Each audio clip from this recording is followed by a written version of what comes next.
Aku lama naknya tak pergi casting. Malam aku try pergi casting kat belakang bendang kan. Kumpau.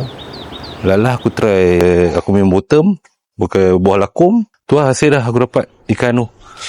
Ikan tu aku tak tahu nama ikan buah. Dan aku nak try bakar lah. Sedap tak sedap, dapat 2 ekor. Saiz pun lebih kurang. Lepas tu, nak bakar lah. Rumah aku tak ada barang. Jadi aku teringat aku ada pernah beli alat pemanggang yang pakai atas dapur api. Aku tak nak try guna pun. Ni aku baru nak try. Tengoklah kejadian macam mana. Mudah kan? Cuma kita boleh masuk atas stove macam tu je. Aku baru perencah segera tom yam. Guna je apa yang ada kat rumah. Boleh tengok lah. Dan hasilnya agak good juga. Rasa pakai yang ni aku rasa okey sikit pada kita direct dengan terus dengan api kan. Akan boges. Tapi yang ni tak boges. Sebab dia jauh sikit kot. Boleh try kan? Harga pun murah je. Alat pemanggang tu.